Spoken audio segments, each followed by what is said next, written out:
Sir, ಇವತ್ತು ಉಪರಾಷ್ಟ್ರಪತಿ ಚುನಾವಣೆ ನಡೀತಾ ಇದೆ. ಈಗ 10 ಗಂಟೆಯಿಂದ ಮತದಾನ ಶುರುವಾಗ್ತಾ ಇದೆ. ಎಲ್ಲ ಪ್ರಹ್ಲಾದ್ ಜೋಶಿ ಅವ್ರ ಮನೇಲಿ ಸೇರಿದ್ರಿ. ಏನೆಲ್ಲ ಬೆಳವಣಿಗೆಗಳು ನಡೀತು, ಯಾವ ರೀತಿಯಾಗಿ ತಯಾರಿಗಳು ನಡೀತಾ ಇದೆ, ಎಷ್ಟು ವಿಶ್ವಾಸ ಇದೆ ನಿಮಗೆ? 100ಕ್ಕೆ 100 ವಿಶ್ವಾಸ ಇದೆ.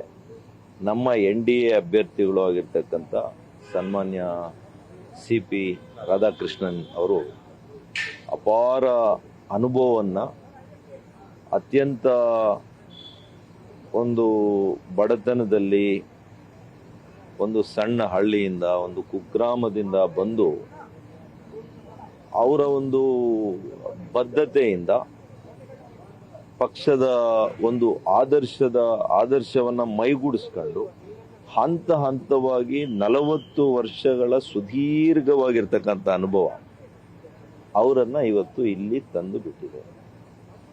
ಮತ್ತು ಎಲ್ಲ ನಮ್ಮ NDA ಪಕ್ಷಗಳು ಇವತ್ತು ಅವರಿಗೆ ಆಶೀರ್ವಾದವನ್ನು ಮಾಡ್ತಾರೆ. ಅದರ ಜೊತೆಗೆ ತಾವು ನೋಡಿರ್ಬೋದು, ಈಗಾಗಲೇ ಭಾರತೀಯ ರಾಷ್ಟ್ರೀಯ ಸಮಿತಿ ತೆಲಂಗಾಣದವರು ಅವರು ಅಬ್ಸ್ಟೇನ್ ಆಗ್ತಾ ಇದ್ದಾರೆ. ಬಿಜು ಜನತಾದಳದ ಪಕ್ಷ ಅವರು ಅಬ್ಸ್ಟೇನ್ ಆಗ್ತಾ ಇದ್ದಾರೆ. ಶಿರೋಮಣಿ ಅದು ಕೂಡ ಅಬ್ಸ್ಟೇನ್ ಆಗ್ತೀನಿ ಅಂತ ಹೇಳಿದ್ದಾರೆ. ಇದೆಲ್ಲ ನೋಡಿದ್ರೆ ದೊಡ್ಡ ಅಂತರದಲ್ಲಿ ನಮ್ಮ NDA ಅಭ್ಯರ್ಥಿಗಳು, ನಮ್ಮ ಪ್ರಧಾನಮಂತ್ರಿಗಳು ಶ್ರೀ ನರೇಂದ್ರ ಮೋದಿಜಿಯವರ ಏನು ನೇತೃತ್ವದ NDA ಇದೆ, ನಾವು 100ಕ್ಕೆ 100 ಗೆಲ್ತೇವೆ.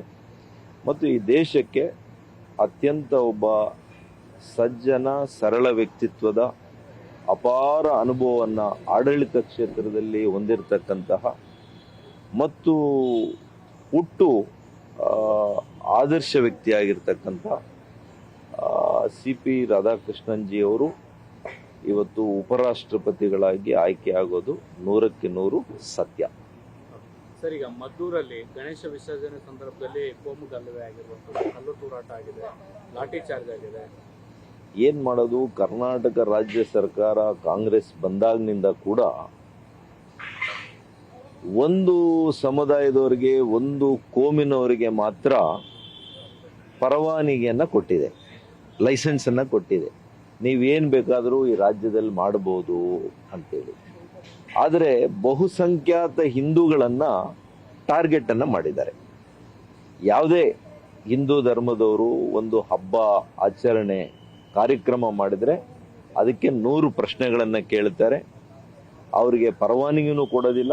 ಪರವಾನಗಿ ಕೊಟ್ಟರು ಕೂಡ ಅದಕ್ಕೆ ಅನೇಕ ಅಡೆತಡೆಗಳನ್ನ ಮಾಡುವಂತ ನಿಯಮಗಳನ್ನ ಸೃಷ್ಟಿ ಮಾಡ್ತಾರೆ. ಇದರ ಜೊತೆಗೆ ಯಾವುದೇ ರೀತಿ ಪೀಸ್ಫುಲ್ ಒಂದು ಪ್ರೊಸೆಷನ್ ಮಾಡಿದ್ರು ಕೂಡ ಅವ್ರ ಮೇಲೆ ಇಲ್ಲ ಸಲ್ಲದ, ಇವತ್ತು ನೋಡಿ ಮದ್ದೂರಿನಲ್ಲಿ ಯಾವ ರೀತಿ ಗಲಾಟೆಗಳನ್ನು ಮಾಡಿದ್ದಾರೆ. ಗಣೇಶ ವಿಸರ್ಜನೆ, ಇವತ್ತು ನಾವು ಈ ದೇಶದಲ್ಲಿ ಸ್ವಾತಂತ್ರ್ಯ ಬರಲಿಕ್ಕೆ ಕೂಡ ನಾವು ಹಿಂದೆ ಎಲ್ಲ ನಾವು ನೋಡಿದ್ದೀವಿ ಯಾವ ರೀತಿ ಈ ದೇಶದಲ್ಲಿ ನಮ್ಮಲ್ಲಿ ಹಿಂದೂಗಳ ಮಧ್ಯೆ ಸಮನ್ವಯತೆ ಬಂತು ಅಂತಂದ್ರೆ ಗಣೇಶ ಕೂಡ ಅದಕ್ಕೆ ಕಾರಣ. ಗಣೇಶನ ಹಬ್ಬಗಳು, ಗಣೇಶನ ವಿಗ್ರಹಗಳ ಒಂದು ನಾವು ಪ್ರೊಸೆಷನ್ ಏನ್ ಮಾಡ್ತಾ ಇದ್ವಿ, ಮೆರವಣಿಗೆಯನ್ನ ಮಾಡ್ತಾ ಇದ್ವಿ ಹಿಂದೆ, ಅದು ಭಾವನಾತ್ಮಕವಾಗಿ, ಧಾರ್ಮಿಕವಾಗಿ ಹಿಂದೂಗಳ ಒಂದು ನಾವೆಲ್ಲ ಕೂಡ ಒಗ್ಗಟ್ಟು ಪ್ರತೀಕವಾಗಿ ಆದಂತ ಭಾರತದ ಸಂಗ್ರಾಮ. ಇವತ್ತು ಆ ಬ್ರಿಟಿಷರಿದ್ದಾಗೆ ಕೂಡ ನಮಗೆ ಸ್ವಾತಂತ್ರ್ಯ ಇತ್ತು ಪ್ರೊಸೆಷನ್ ಮಾಡಲಿಕ್ಕೆ. ಆದರೆ ಮಾನ್ಯ ಸಿದ್ದರಾಮಯ್ಯನವರ ನೇತೃತ್ವದ ಕಾಂಗ್ರೆಸ್ ಸರ್ಕಾರ ಬಂದ ಮೇಲೆ ಅದಕ್ಕೆಲ್ಲ ಕೂಡ ನಿರ್ಬಂಧವನ್ನ ಏರುವಂತ ಕೆಲಸ ಮಾಡ್ತಾ ಇದ್ದಾರೆ. ನಾನು ಉಗ್ರವಾಗಿ ಖಂಡಿಸ್ತೇನೆ. ಕರ್ನಾಟಕ ರಾಜ್ಯದಲ್ಲಿ ಹಿಂದೂಗಳಿಗೆ, ಹಿಂದೂ ಧಾರ್ಮಿಕತೆಗೆ, ನಮ್ಮ ನಂಬಿಕೆಗಳಿಗೆ ಯಾವುದೂ ಕೂಡ ಈ ಸರ್ಕಾರ ಗೌರವವನ್ನು ಕೊಡ್ತಾ ಇಲ್ಲ. ಹಿಂದೂಗಳನ್ನ ದಮನ ಮಾಡುವಂತಹ, ಹಿಂದೂಗಳ ಮೇಲೆ ಪ್ರಹಾರವನ್ನ ಮಾಡುವಂತಹ ಹುನ್ನಾರಗಳು ಈ ಸರ್ಕಾರದಲ್ಲಿ ಪದೇ ಪದೇ 2.5 ವರ್ಷಗಳಿಂದ ಆಗ್ತಾ ಇದೆ. ಇದನ್ನ ನಾವೆಲ್ಲ ಕೂಡ ಒಕ್ಕೊರಲಿನಿಂದ ಖಂಡಿಸಬೇಕು. ಇದು ಕೇವಲ ಒಂದು ಮದ್ದೂರು ವಿಷಯ ಅಲ್ಲ, ಅನೇಕ ಪ್ರಕರಣಗಳು. ನನ್ನ ಕ್ಷೇತ್ರದಲ್ಲಿ ಕೂಡ ಒಂದು ಸ್ಪೀಕರ್ ಹಾಕೊಳ್ಳಿಕ್ಕೆ SP ಮಾತಾಡಬೇಕಾಗಿದೆ. ಈ ರೀತಿಯ ಪರಿಸ್ಥಿತಿಗಳು ಯಾವ ಕಾಲದಲ್ಲೂ ನಾವು ನೋಡಲಿಲ್ಲ. ಇದು ನಿಜವಾಗಿಯೂ ಕೂಡ ಈ ಸರ್ಕಾರಕ್ಕೆ, ಹಿಂದೂಗಳು ಇವತ್ತು ಮತ ಕೊಟ್ಟಿಲ್ವಾ ಕಾಂಗ್ರೆಸ್ ಸರ್ಕಾರಕ್ಕೆ? ಯಾಕೆ ನಿಮಗೆ ಹಿಂದೂಗಳ ಮೇಲೆ ಈ ರೀತಿಯಲ್ಲಿ ಒಂದು ಅವ್ರ ಮೇಲೆ ಕೋಪವನ್ನ ಅವ್ರ ಮೇಲೆ ನೀವು ಇದನ್ನ ತೀರ್ಸ್ಕೊಳ್ಳುವಂತ ಕೆಲಸ ಮಾಡ್ತಾ ಇದ್ದೀರಿ ಅಂತ ಕೇಳಲಿಕ್ಕೆ ಬಯಸ್ತೀನಿ. ಡಿಜೆ ಕೂಡ ಬ್ಯಾನ್ ಆಗಿದೆ, ಕೆಲವು ಕಡೆ ಹೌದೌದು. ಎಫ್ಐಆರ್ ಮಾಡಿದ್ದಾರೆ ಸರ್. ನೋಡ್ರಿ, ನಾವು ಭಾರತ ಇವತ್ತು ನಾವೆಲ್ಲ ಸೆಕ್ಯುಲರ್, ನಾವು ಒಪ್ಕೊಳ್ತೀವಿ. ಜಾತ್ಯತೀತ ನಿಲುವಿನಲ್ಲಿ ನಾವು ಒಪ್ಕೊಳ್ತೀವಿ.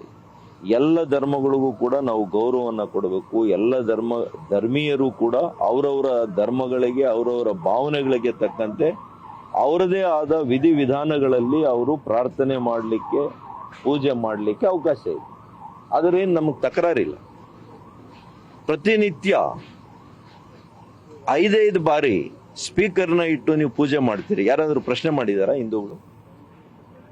ವರ್ಷದಲ್ಲಿ ಒಂದು ಆಗುವಂತ ಹಬ್ಬಕ್ಕೆ ನಿಮಗೆ ಪರ್ಮಿಷನ್ ಬೇಕಾ ನಾವು ಸ್ಪೀಕರ್ ಹಾಕೊಳ್ಳಿಕ್ಕೆ?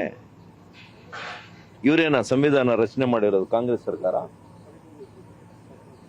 ಇದನ್ನ ಕೇಳಲಿಕ್ಕೆ, ಇದಕ್ಕೆ ಉತ್ತರ ಕೊಡ್ಲಿ.